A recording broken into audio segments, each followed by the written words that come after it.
आज हमारे लगातार जो बजट पूर्व परामर्श को लेकर के अलग अलग स्टेक होल्डर से हम बात कर रहे हैं। लगातार हमने इंडस्ट्री के लोगों से, टेक्सटाइल इंडस्ट्री के लोगों से, हमने महिला उद्यमियों से और महिलाओं से, और हमने जो हमारे एक्सपर्ट्स हैं उनसे, हमने स्टार्टअप से, आज युवाओं से, स्पोर्ट्स के खिलाड़ियों से, एग्रीकल्चरिस्ट से, किसानों से, एफपीओ से, हमारे प्राकृतिक खेती वाले किसानों से और हमारे प्रगतिशील किसानों से, और उसके साथ साथ हमने आज विभिन्न संगठनों से भी आज हम बजट पूर्व परामर्श उनसे सुझाव ले रहे हैं, ताकि ये बजट, ये हरियाणा प्रदेश के लोगों का बजट हो और उनके अनुरूप ये बजट हरियाणा प्रदेश के विकास के ऊपर खर्च हो। उसको लेकर के विभिन्न हम अलग अलग क्षेत्र के लोगों से बात कर रहे हैं। उनके महत्वपूर्ण सुझाव आ रहे हैं, हर वर्ष उनके सुझाव आते हैं और उन सुझावों को हम बजट में शामिल करते हैं। उसके अनुरूप बजट को हम तैयार करते हैं। बड़े महत्वपूर्ण सुझाव आए हैं, आज युवाओं के आए हैं, युवाओं ने अच्छे सुझाव दिए हैं। और मैं यहाँ कुरुक्षेत्र यूनिवर्सिटी के अंदर युवाओं के साथ रूबरू हुआ था। हमारे स्पोर्ट्स के खिलाड़ी युवा यहाँ आए थे, उन्होंने भी अपने अपने सुझाव दिए हैं, और हमारे जो स्टार्टअप्स थे उनके भी अच्छे सुझाव आए हैं। तो उन सब को हम शामिल करते हुए एक हरियाणा की जनता के अनुरूप ये बजट प्रस्तुत हो, उसके लिए काम कर रहे हैं। युवा ट्रेड को लेकर ट्रंप ने मोदी जी की तारीफ की है। देखिए, क्योंकि बड़ा विषय है, अच्छा है, तारीफ करते हैं। मोदी जी के नेतृत्व में आज भारत तो आगे बढ़ रहा है, परंतु दुनिया भी आज भारत की तरफ देख रही है कि भारत किस दिशा में चलेगा। और ये कमाल अगर हुआ है, ये इन 11 वर्षों में नरेंद्र मोदी जी के कारण हुआ है, क्योंकि मोदी जी की जो नीतियां हैं, जो उनकी सोच है, और उस सोच के आधार के ऊपर देश को तो आगे बढ़ा रहे हैं, परंतु बहुत सारे ऐसे विषय हैं जो पूरे विश्व के अंदर भी वो गए हैं। चाहे योगा दिवस की बात हो या मिलेट्स की बात हो। आदरणीय प्रधानमंत्री जी ने जब विश्व से आह्वान किया कि हमें मोटा अनाज खाना चाहिए, तो विश्व ने उस बात को स्वीकार किया। जब आदरणीय प्रधानमंत्री जी ने कहा कि हमें अपने शरीर को स्वस्थ रखने के लिए योगा करना चाहिए, तो विश्व ने उसको स्वीकार किया। विश्व को भी एक आगे बढ़ाने का काम आदरणीय नरेंद्र मोदी जी कर रहे हैं, अच्छा है।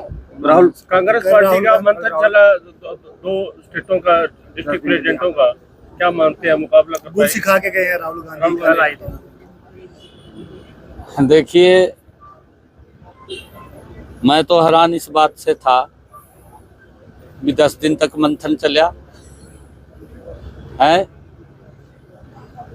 10 दिन का मंथन चले, 1 घंटा भी नहीं रुका है जी। मार्गदर्शन क्या होगा फिर? परंतु देश कैसे आगे बढ़े,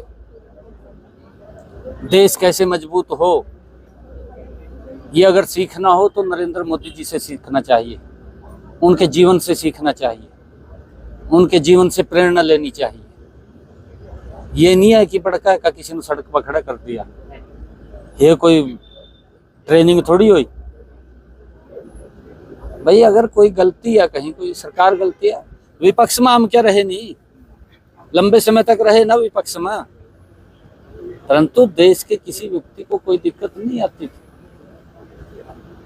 हम जनता को जाकर के बताते थे भी ये गलत फैसला किया, ये बताना तो पड़ता था। भी जब घोटाला हो गया फिर बताते थे, क्योंकि कांग्रेस छुपाती थी। विपक्ष का काम है उस घोटाले को बाहर करना, लोगों को बताना, तो बताते थे। तो महंगाई होती थी इनके समय में, 2 डिजिट के अंदर अगर महंगाई गई तो कांग्रेस के समय में गई थी। लोग त्राही त्राही कर रहे थे। कांग्रेस के समय में बिजली 2 घंटे से 3 घंटे से ज्यादा नहीं आती थी, त्राही त्राही करते थे, सर्दी में भी गर्मी में भी। अशोक जी, सर्दी और गर्मी के अंदर बिजली नहीं आती थी, लोग त्राही त्राही करते थे। उस नीति के ऊपर काम नहीं किया। कोई छोटा समय नहीं मिला कांग्रेस को, पीढ़ियों को समय मिला है। अगर पीढ़ियां भी भारत को आज़ादी के बाद नहीं बदल पाई तो नरेंद्र मोदी जी को जो 11 साल का छोटा कार्यकाल मिला, पूरे देश को बदला है, गरीब व्यक्ति को सशक्त किया, मजबूत किया है। इनके समय के अंदर तो नौकरियां किस तरीके से बिकती थी, बोलियां लगती थी नौकरियों की। गरीब परिवार का व्यक्ति वोट दे देता था, नौकरी के नाम के ऊपर अपमान सहन करना पड़ता था। गरीब व्यक्ति को जा नहीं सकता था इनके घर में, बाहर बैठा देते थे, चाय भी नहीं पूछता था कोई। ये हालात थे इनके समय के अंदर। इनके जो चिल्ले चपाटे थे वो अंदर चले जाते, मैं बाहर बैठे देखी जाते, धूप में बेचारे, पानी भी पीने को नहीं मिला था, बड़ी हालत खराब थी। परंतु सम्मान दिया है नरेंद्र मोदी जी ने, सम्मान दिया है कि किसी व्यक्ति को किसी के पास जाने की जरूरत नहीं है। गरीब परिवार को भी किसी विधायक मंत्री के पास जाने की जरूरत नहीं है। आज उसका बेटा घर बैठे ही नौकरी लग रहा, बिना पर्ची के लग रहा, बिना खर्ची के लग रहा। नहीं तो इन योजनाओं को जब कांग्रेस के लोग सुनते हैं, इनका तो पेट खराब हो जा, फिर उड़ की बातें लग जा करन। एवं राहुल गांधी की भी एज होगी, हुड्डा की भी एज होगी, दोनों की बेचारे की एज बराबर है, लगभग बराबरी है दोनों की। जब बुजुर्ग हो जा फिर बातें इधर उधर की लग जा कर। कल भी ट्रेनिंग सेंटर दो ट्रेनिंग दे रहे थे, उसमें गुटबाजी आपस में देखने को मिली, एक दूसरे को आरोप लगाते नजर आए। एक हिसार के जिलाध्यक्ष के द्वारा आरोप लगाया गया है कि कांग्रेस पार्टी के जो 3 विधायकों के साथ ही राहुल गांधी ने लंच किया है। गुटबाजी आपस में देखने को क्षेत्र के जिलाध्यक्ष है मेवा सिंह राणा है, मेवा सिंह है, उनके साथ जो है भेदभाव किया गया, उनका आरोप लगाया गया। लाडवा से भेदभाव किया गया। नहीं, यहाँ तो किसी से पूछा भी नहीं गया। और कुरुक्षेत्र के अंदर ट्रेनिंग दे रहे हैं भाई, कहीं ना कहीं तो ट्रेनिंग का, क्योंकि ये भूमि ऐसी है, नाम लेना चाहिए था, नाम तक नहीं लिया। और गुटबाजी तो इनकी चरम सीमा पर है। ये तो ट्रेनिंग देने आए थे यहाँ से कि वही जूता ना चलाओ, यही तो जूत यही चल जाता जो आप बातें कह रहे हैं।